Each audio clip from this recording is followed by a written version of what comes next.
আসসালামু আলাইকুম। প্রিয় শিক্ষার্থী বন্ধুরা, সবাই কেমন আছো? আশা করি সবাই ভালো আছো। সামনে তোমাদের ইয়ারসেন্স পরীক্ষা। পরীক্ষা প্রস্তুতি নিয়ে হয়তো অনেকে অনেক টেনশনে আছো যে আমার ফিজিক্স পরীক্ষা ভালো হলো কি হলো না। তো যাই হোক, সবার টেনশন হয়তো আমি দূর করতে পারবো না। তবে একটা টপিক আসলে টেনশনের মধ্যে আছে, যেটা হলো আমি প্রায় ব্যাচে বুঝতে পারি যে বাচ্চারা বলে যে স্যার, নদী নৌকা ত্বরণ দিয়ে যদি কোনো অঙ্ক থাকে সেই অঙ্কগুলো আমরা কিভাবে করব। মানে এদিকে নৌকার ত্বরণ আছে, আবার স্রোতেরও ত্বরণ আছে। তো ত্বরণ রিলেটেড যে ম্যাথ গুলো আছে, আমি আজকে সেই ম্যাথ গুলো না, বেসিক কনসেপ্টটা কি সেটা তোমাদের সাথে আলোচনা করব। ভিডিওটা একটু লং হতে পারে, ধৈর্য ধরে ভিডিওটা যদি বোঝো তাহলে তোমাদের পুরো কনসেপ্টটা একদম ক্লিয়ার হয়ে যাবে ইনশাল্লাহ। তো আমাদের সবার আগে বুঝতে হবে যে আমরা বেগ যা করেছি, বেগ যেহেতু একটা ভেক্টর রাশি, ত্বরণও একটা ভেক্টর রাশি। তার মানে বেগ নিয়ে যদি আমরা কাজ করি তাহলে ত্বরণ নিয়েও আমরা কি করতে পারবো, সেম উপায়ে কাজ করতে পারবো। বেগ আর ত্বরণের মধ্যে বেসিক ডিফারেন্স কোথায়?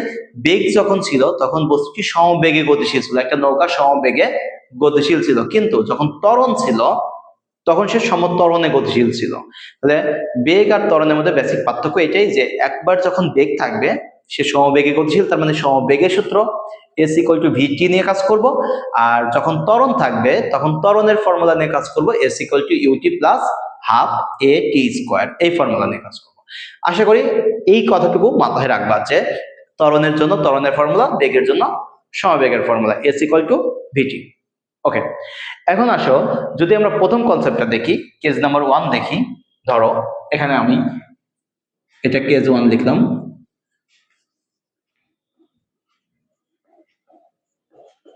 এখানে বলা হচ্ছে যে একজন মাঝি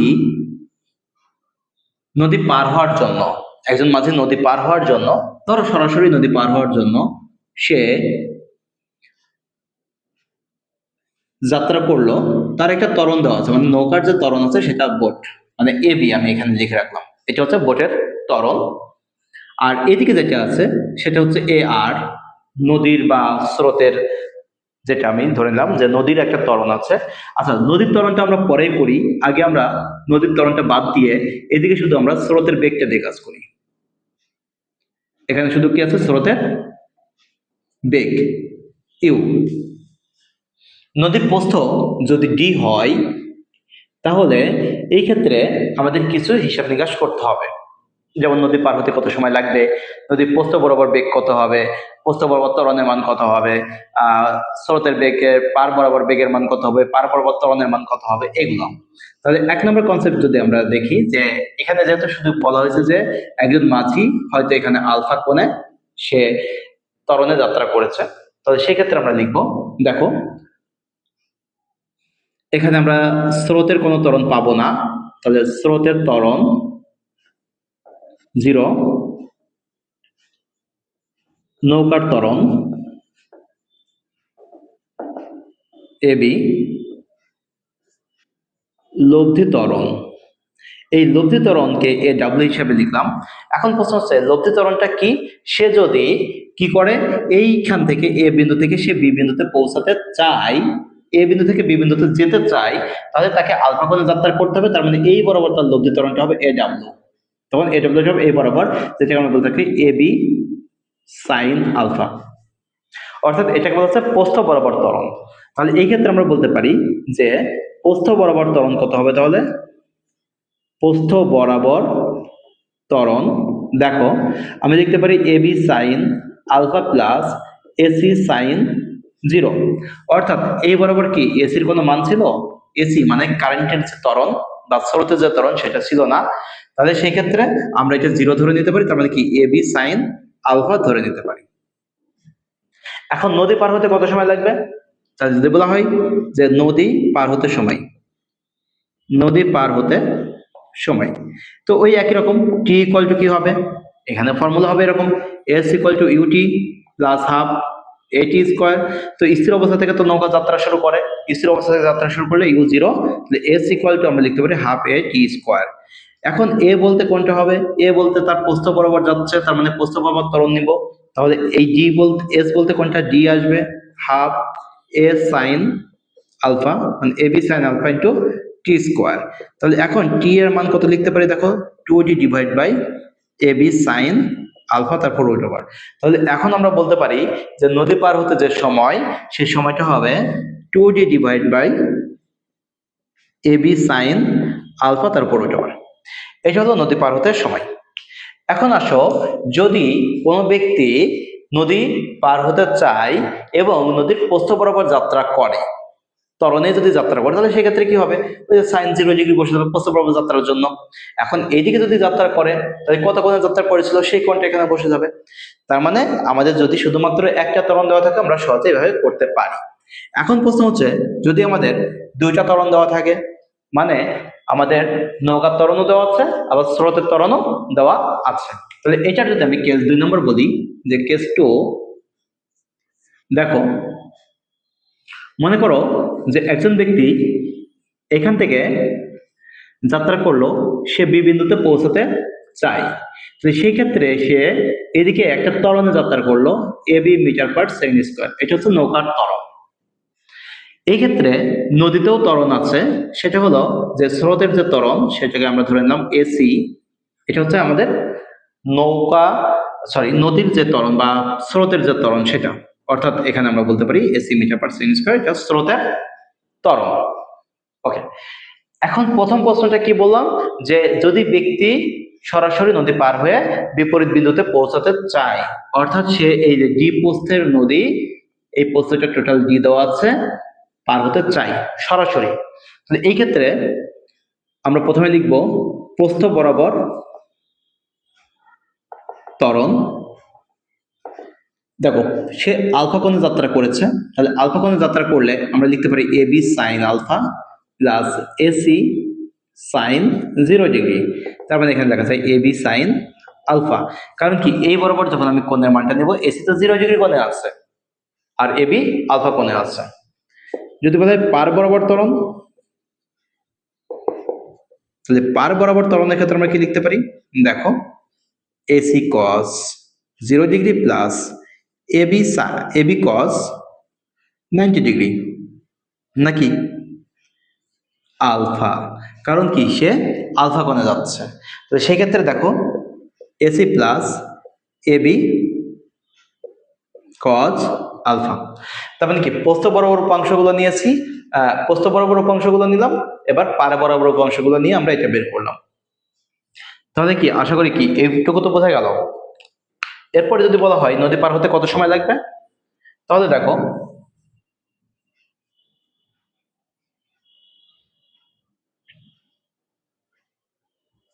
নদী পার হতে সময়, নদী পার হতে সময়, তো নদী পার হতে সময় টি ইকুয়াল টু কি হবে, ডি ডিভাইড বাই প্রস্থ বরাবর ত্বরণের মানটা কত সেটা বসে দেবা এবি সাইন আলফা। আচ্ছা, এটার জন্য কি করতে হবে, ওই যে সেই 2d রুট ওভার এটা দিতে হবে। কেন, কারণ আমি বারবার বলছি এখানে তো ত্বরণ আছে, এখানে তো আমাদের কি নাই, বেগ নাই। তাহলে একটা বস্তু বা একটা নৌকা বা একজন সাঁতারু যদি স্রোতের সাথে কোণ করে কোনো ত্বরণে গতিশীল হয়, আর যদি স্রোতের ত্বরণ থাকে, তাহলে আমাদের 2d divide by AB sine alpha এই ফর্মুলা বসে যাবে কিন্তু। তাহলে এটা নদী পার হতে সময়। এখন যদি বলা হয় যে ন্যূনতম সময় নদী পার হতে কত সময় লাগবে, ন্যূনতম সময় নদী পার হতে সময়, ন্যূনতম সময়ে নদী পার হতে সময়, ন্যূনতম সময় টি মিনিমাম যদি আমি ধরি, যে টি মিনিমামের ক্ষেত্রে কি হবে, সে এই দূরত্ব যাবে প্রস্থ বরাবর যাত্রা করে যাবে, তার মানে কি সে 90 ডিগ্রি কোণে যাত্রা করে যাবে, সেই ক্ষেত্রে হবে 2d ডিভাইড বাই এবি। এখানে কিন্তু আর কোনো সাইন, সাইন 90 বসাই দিতে পারো, আর সাইন 90 মান কত 1, এটা হতে পারে। তাহলে নদী পার হতে সময় এটা কখন, এটা ন্যূনতম দূরত্বে, এটা কখন, এটা হচ্ছে ন্যূনতম দূরত্বে, লিখে রাখতে পারো এটা ন্যূনতম দূরত্বে, আর এটা ন্যূনতম সময়ে। তাহলে ন্যূনতম ডিস্টেন্সে আর মানে মিনিমাম ডিস্টেন্স আর মিনিমাম টাইমে যদি আমাদের রিভার ক্রস করতে হয়, তাহলে সেক্ষেত্রে আমাদের টোটাল টাইম কি হবে সেটা আমরা বুঝতে পারলাম, এইভাবে আমাদের বের করব। এখন আসো যে এই ক্ষেত্রে যদি বলা হয় যে সে ওই বিপরীত বিন্দু থেকে কত দূরে গিয়ে পৌঁছাবে বা পার বরাবর অতিক্রান্ত দূরত্ব কত, সেটা যদি আমাদের আসে, পার বরাবর অতিক্রান্ত দূরত্ব, অর্থাৎ মনে করো যে সে এই বরাবর যাত্রা করেছে, এই বরাবর পৌঁছাতে না পেরে এরকম কোনো একটা জায়গায় পৌঁছাছে, মানে এই দূরত্বটা বের করবো।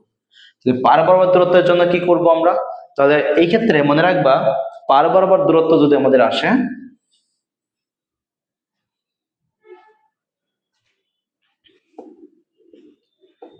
পার বরাবর দূরত্ব,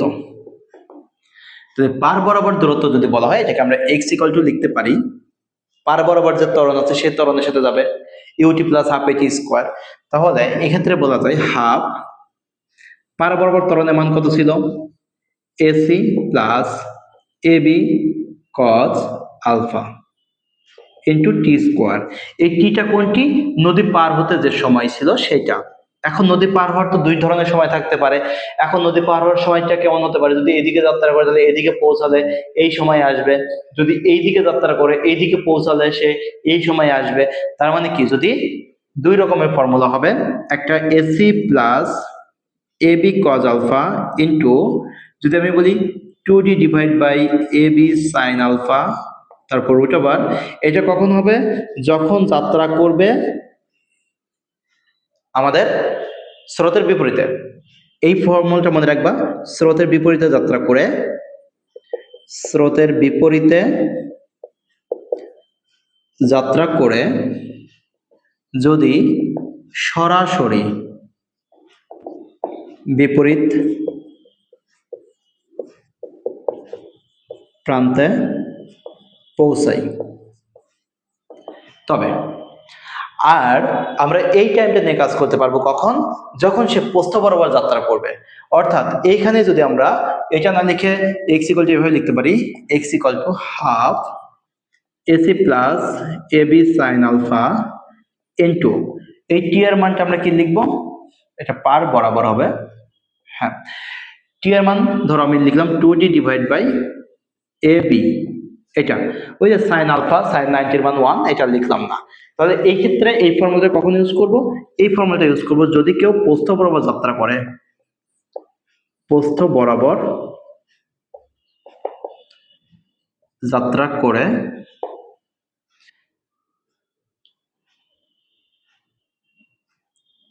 করে তাই মনে রাখবা। অর্থাৎ স্রোতের বিপরীতে যাত্রা করে যদি সরাসরি বিপরীত প্রান্তে পৌঁছাতে চাই, মানে পৌঁছাই বা পৌঁছাতে চাই, এটা দেখো পৌঁছাতে চাই, পৌঁছাই বিষয়টা একটু অন্যরকম হয়ে যায়, পৌঁছাতে চাই, তাহলে আমরা এটা লিখতে পারবো। মানে পৌঁছাতে চাই, পৌঁছাই নাই, পৌঁছাতে চাচ্ছে কিন্তু সে এখানে পৌঁছাতে পারেনি, এদিকে সরে আসছে, তাহলে আমরা এই ফর্মুলাটা ইউজ করতে পারি। আর যদি এখানে পৌঁছায় যাই, তাহলে কি আর এই দূরত্ব আছে? তখন তো আর এই দূরত্ব নাই, তাহলে কি হলো?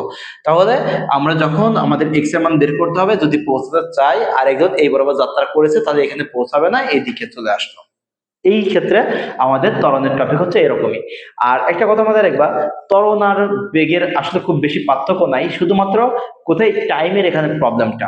s = ut + ½ at স্কয়ার, এইটা দিয়ে আমি মনে করি যে অঙ্ক করা সম্ভব। ঠিক আছে, এখন আসো আমরা এই রিলেটেড একটা ম্যাথ দেখি। যে ম্যাথটা আমাদের বলা আছে যে মাহি 100 মিটার চওড়া ও 4 মিটার/সেকেন্ড স্রোত বিশিষ্ট একটি নদীর এ পারের স্থির অবস্থান থেকে যাত্রা করে 2 মিটার/সেকেন্ড স্কয়ার ত্বরণে স্রোতের সাথে 120 ডিগ্রি কোণে নৌকা চালায় বি বিন্দুতে পৌঁছায়। অর্থাৎ সে কি করলো দেখো,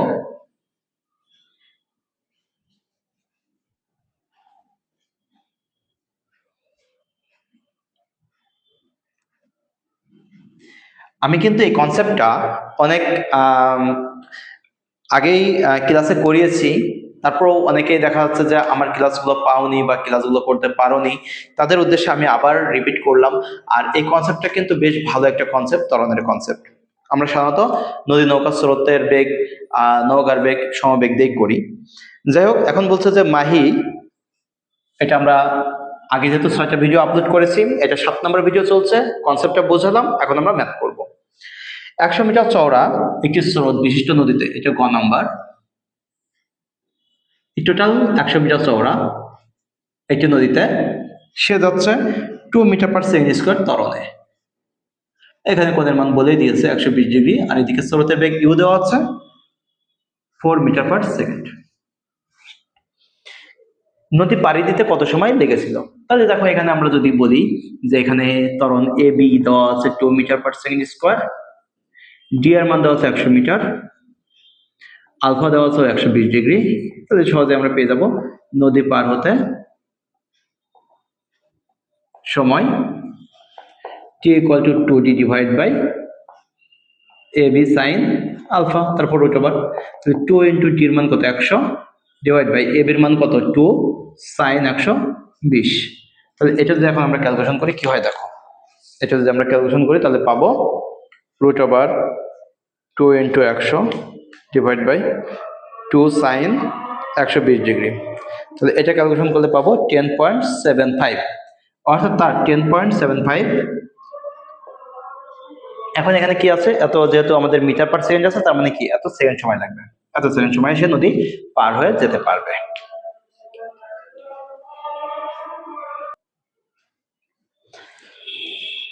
সুতরাং আমরা ত্বরণের ম্যাথটা দেখলাম যে আসলে আমরা কিভাবে ম্যাথটা সলভ করতে পারি। তো এইভাবে আমরা ত্বরণের ম্যাথ করব যে এবি দেওয়া আছে, ডি দেওয়া আছে, আলফা দেওয়া আছে, নদী পার হতে সময় T equal to root over 2d divide by AB sine alpha.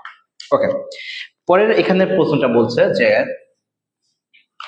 যে ব্যক্তি মানে যে মাঝি যে নদী পার হচ্ছে সে যদি স্রোতের বেগে মানে স্রোতের সমান বেগে যদি নদী পার হয় তাহলে বিপরীত প্রান্তে পৌঁছাতে পারবে কি না, মানে বিপরীত যে বিন্দু আছে সেই বিন্দুতে সে পৌঁছাতে পারবে কি না। অর্থাৎ সে কি করলো একটু লক্ষ্য করো, এই একই ভাবে যাত্রা করেছে কিন্তু এখন কি করেছে সে 4 মিটার পার সেকেন্ড বেগে যাত্রা করলো। কারণ আমাদের বলছে যে প্রশ্নটা একটু শোনো, মাহি স্রোতের সমান বেগে একই কোণে নৌকা চালিয়ে, তার মানে কি সে একই কোণ বলতে আগেও আমরা যে 120 ডিগ্রি কোণ দেখেছিলাম এখন সে 120 ডিগ্রি কোণে যাত্রা করবে। তাহলে একই বেগে অর্থাৎ স্রোতের সমান বেগে 120 ডিগ্রি কোণে নৌকা চালিয়ে সে এই সোজাসুজি বি বিন্দুতে পৌঁছাতে পারবে কি না। তো এটা প্রমাণ করবে কিভাবে, আমাদের এখন আমাদের লব্ধি অ্যাঙ্গেল থিটা বের করবো 90 ডিগ্রি, এই থিটার মানটা 90 ডিগ্রি, অর্থাৎ থিটার মান যদি 90 ডিগ্রি হয় তাহলে সে পৌঁছাতে পারবে, থিটার মান 90 ডিগ্রি না হলে সে পৌঁছাতে পারবে না। তাহলে সেই ক্ষেত্রে আমরা এখন কি দেখবো, এখানে আমাদের দেওয়া আছে দেখো ভি সমান দেওয়া আছে 4 মিটার পার সেকেন্ড, এটা কিন্তু 4। ওকে, ইউ দেওয়া আছে 4 মিটার পার সেকেন্ড মানে স্রোতের বেগ, আলফা দেওয়া আছে 120 ডিগ্রি। তাহলে এখন আমরা কি বের করবো ট্যান থিটা, সুতরাং যে কোণে সে পৌঁছাবে মানে লব্ধি কোণের মান বের করবো, তাহলে সেই ক্ষেত্রে আমরা লিখবো tan theta equal to v cos 120 v sine 120। So এটা যদি তুমি ক্যালকুলেশন করো tan theta equal to sine 120 degree মান √3/2, এখানে 4 4 4। সো এখানে তুমি যদি হিসাব করো 4 ইন্টু √3/2 ডিভাইড বাই এখানে হবে 4 প্লাস 4 ইন্টু মাইনাস হাফ। তাহলে ফাইনালি ক্যালকুলেশন করলে তুমি যেটা পাবা দেখো, এটা কাটাকাটি করলে এখানে 2√3 পাবা উপরে, আর নিচে কত পাচ্ছ দেখো, এটা 2 2 কাটলে নিচে 2 পাবা। তাহলে থিটা ইকুয়াল টু পাচ্ছ tan ইনভার্স √3 বা 60 ডিগ্রি। তার মানে সে কি সে কোথায় যায় পৌঁছাচ্ছে 60 ডিগ্রি কোণে, মানে কি সে এইরকম কোন একটা জায়গায় গিয়ে পৌঁছাচ্ছে যে 60 ডিগ্রি কোণে সে যে পৌঁছে, সে 90 ডিগ্রি কোণে পৌঁছাতে পারছে না। যেহেতু এখানে দেখবা যেহেতু theta not equal 90 degree, or অথবা এভাবে লিখতে পারো যে theta is less than 90 degree, সেহেতু সে কোথায় পৌঁছাতে পারবে না, বিপরীত বিন্দুতে পৌঁছাতে পারবে না। এটা ছিল আমাদের মূলত এই যে কনসেপ্টের ম্যাথ। তো আসলে এখানে ত্বরণের একটা টপিক ছিল শুধু গ নাম্বারে, আমি সেই জন্য পুরো কনসেপ্টটা তোমাদেরকে বোঝাতাম। ভিডিওটা অনেক লম্বা হয়ে গেল, তবে আমি মনে করি যে এই কনসেপ্টটা তোমাদের জন্য অনেক জরুরি। এরকম আরো নতুন এবং আপডেট কনসেপ্টগুলো নিয়ে আমি ব্যাচে আলোচনা করি। যদি তোমাদের আমার কোনো একটা ভিডিও দেখে তোমাদের ভালো লাগে তোমরা আমার ব্যাচে আসতে পারো, আর যদি না হয় তবু আমি ভিডিও কন্টিনিউ করব, তোমরা ভিডিও ক্লাসগুলো করতে পারো। তবে যদি আমার ক্লাসগুলো তোমাদের ভালো লাগে ফ্রেন্ডের সাথে শেয়ার করো, বন্ধুদের সাথে আমার বিষয়টা নিয়ে আলোচনা করো যে স্যারের ক্লাসে এরকম না এরকম হলে ভালো হতো, কোনো কমেন্ট থাকলে সেটা আমাকে জানাও। এবং যদি সত্যি মন থেকে আমার ভিডিওগুলো তোমাদের পছন্দ হয়ে থাকে তাহলে আমার চ্যানেলটা সাবস্ক্রাইব করতে পারো, লাইক দিতে পারো, বাদ বাকিটা তোমার নিজের ব্যাপার, নাও দিলে কোনো সমস্যা নেই। তবে ভিডিওগুলো দেখে যদি উপকৃত হও তবে অ্যাটলিস্ট একটা কমেন্ট করে দেও যে স্যার আমি উপকৃত হয়েছে আপনার ভিডিও দেখে। তো ঠিক আছে, সবাই ভালো থেকো, সুস্থ থেকো, আল্লাহ হাফেজ।